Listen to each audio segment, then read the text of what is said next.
Number 10. Ferry disaster. 9 people were recently confirmed dead, and 300 more were still missing as the search continued following a South Korean ferry disaster, which is one of the worst maritime tragedies in decades. Officials say that the number of victims could rise drastically, with hundreds of people believed to be still trapped inside the sunken vessel. Emergency services reported they had successfully saved only 164 of the 470 passengers on board. Survivors who were taken to the nearby island of Jindo said that crew members gave inconsistent directions as the Sewell ferry listed viciously and then sank. It was fine, then the ship went boom and there was a noise of cargo falling. One passenger, Cha Yoon-ok, told reporters. The onboard announcement told people to stay put, but people who stayed are trapped, she said. Crucial rescue efforts with 40 Coast Guard and military vessels and a team of specialist Navy divers operated in the choppy waters about 12 miles, 20 kilometers off South Korea's southwestern coast. But the operation was troubled by poor weather. Frustration overwhelmed the families of the victims as police declined to let a group of 30 civilian divers help in the search for any survivors who may still be stuck in the sunken ferry. What caused the disaster was not clear. State broadcaster YTN reported that strong winds had caused cargo on top of the ship to shift. The ship then tipped as passengers were told to put on their life jackets. The rescue effort continued, but rescue personnel did not hold out much hope of locating any more survivors. Considering the water temperature, depth, and the time elapsed, anyone trapped inside is unlikely to have survived, a rescue worker told local media. Number 9. Great white shark attacks family of boaters. David and Kunya Tuckfield were out fishing with their teenage son in the waters off Perth, Australia recently when a great white shark attacked their boat out of nowhere. The gargantuan creature, measuring about 10 to 13 feet, 3 to 4 meters long, circled the vessel for around an hour as it thrashed around in the water and clamped its jaws down on the motor. The shark was as long as a basketball rim is tall. Harrowing footage shows the repeated attacks on the boat as the panicked family tries figuring out what to do. Finally, after failing to eat the boat's engine, the shark swam away. The Tuckfields believe it was initially attracted by their son's catch. He told local media that all he could see was teeth and a big mouth as the great white jumped up out of the water. Even though the encounter was terrifying and left their boat damaged, the family said that it was the highlight of their Easter weekend and that they appreciated being able to get so close to nature without getting hurt. Number 8. Fitness coach perishes. Russian fitness coach Daniil Gagarin and his wife Daria were living in Spain late last year with a fellow resort guest, Emma Munkinen. She found herself caught in tempestuous waters after a daredevil jump off a cliff. Gagarin dove in to try to save the woman, but even the seasoned swimmer was no match for the brutal waves, and they both perished. Daria caught the attempted rescue on camera and can be heard trying to guide Emma to safety before Gagarin jumped in. Footage shows that he got both himself and Emma onto a rock, but they could not hold on and were washed away into the sea. Gagarin's distraught wife alerted the authorities, who soon found both Daniil and Emma's lifeless bodies. Number 7. Vanished in the Virgin Islands. 41-year-old Sam Heslop was last seen boarding her boyfriend's catamaran in the US Virgin Islands 2 years ago. Nobody knows what happened to her after that, and her loved ones are still trying to find answers. Heslop's partner, Ryan Bain, reported her missing in the early morning hours, claiming that she had vanished after the couple went out to dinner the night before. Her personal belongings, including her cell phone and bank cards, were still on the boat when she went missing. The Virgin Islands police told Bain to call the Coast Guard, but he waited another 9 hours to do so. Weeks after the British national disappeared, the FBI joined the investigation. Yet Heslop's parents claimed earlier this year that her boyfriend's boat has never been searched and that police have never questioned Bain. His lawyer has denied the officers' request to search the boat, and he is readily exercising his right to remain silent. Sam's parents traveled to St. John in March, hoping that being on the island will help further their efforts to find their daughter. They, along with the woman's friends and other loved ones, think the authorities could do a lot more to locate Sam and get to the bottom of what happened to her. Number 6. A fatal fall. What was meant to be a romantic Caribbean cruise turned deadly for 53-year-old Eric Newman and his girlfriend, 50-year-old Tamara Tucker, in 2018, when Tucker mysteriously fell from the ship's 14th floor balcony. Just one day into the voyage from Florida to the Bahamas and back, she was found dead from severe head injuries on the ship's 12th floor. Police initially believed that she had fallen accidentally. But investigators soon began eyeballing Newman as their number one suspect, theorizing that he didn't realize the balconies on the lower floors stuck out further than his and that he expected Tucker to seamlessly fall into the water and never be seen or heard from again. Newman pleaded guilty to second-degree murder and received a 12-year federal prison sentence. He admitted that he and Tucker were arguing in their cabin when he wrapped his hands around her neck and sent her plunging to her untimely death. Number 5. Real-life castaway.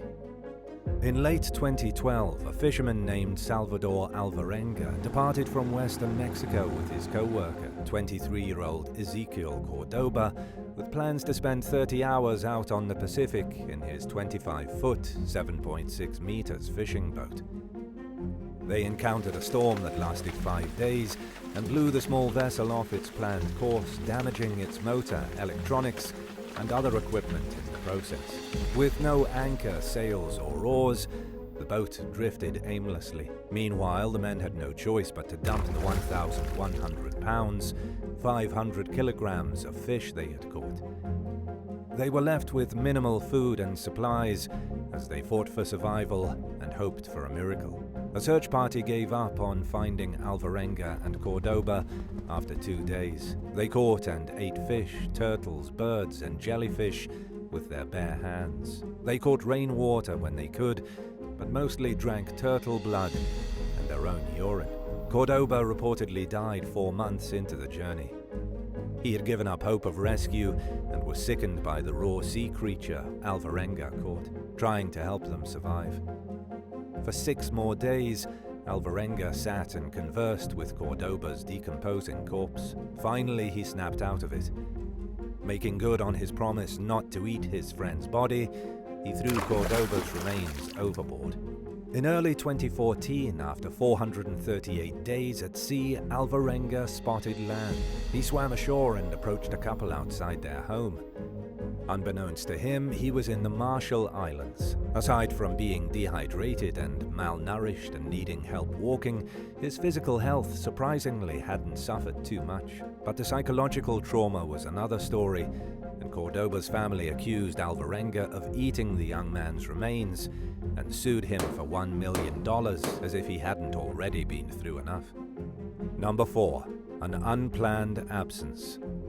Stephen Callahan was an experienced sailor, naval architect, and inventor by the time he built his own boat, the Napoleon Solo. In 1982, he chased his childhood dream of sailing across the Atlantic alone. Things went terribly wrong on the return voyage when a whale or an equally gigantic creature slammed into Callahan's boat, ripping the hull open and causing seawater to flood in.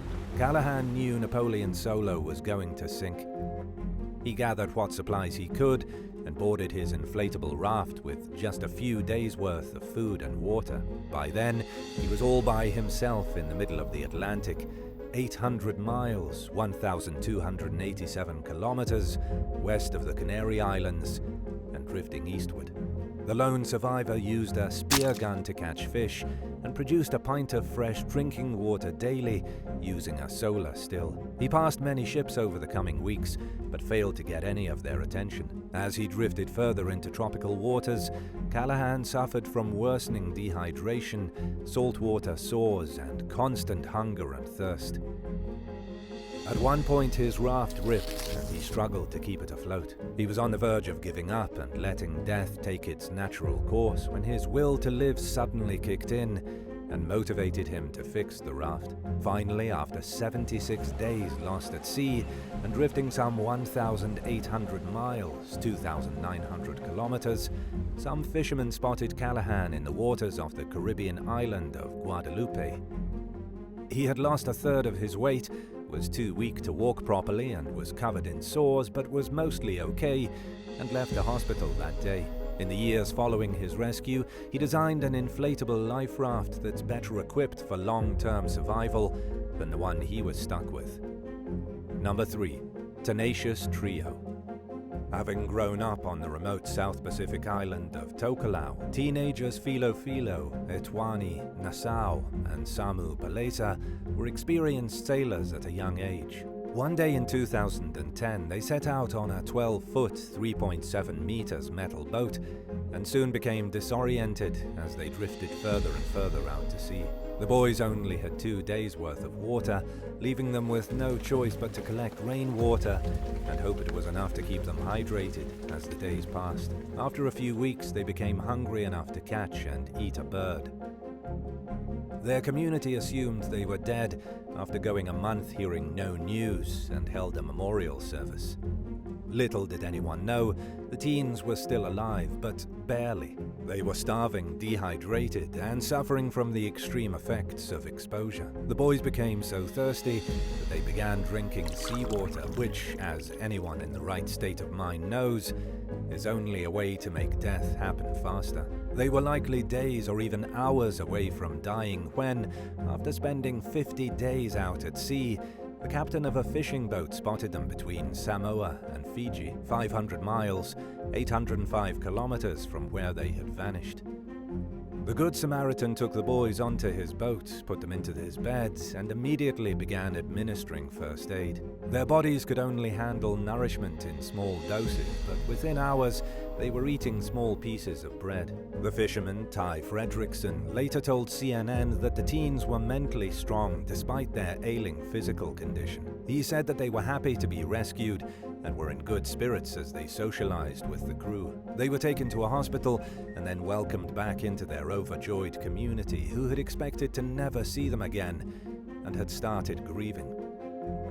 Number 2. Mysterious Missing Woman. A group of fishermen encountered an unexpected curveball in their plans one day in 2020 when they discovered an unconscious woman floating in the waters off Colombia. Rolando Visbal and his colleagues pulled her out of the water 1.2 miles, 2 kilometers from shore, in the early morning hours. She was identified as 46-year-old Angelica Gayton, who had been missing for 2 years. The fishermen had mistaken her for a log when she waved her hands for help. By the time they rescued her, she was unresponsive and suffering from hypothermia.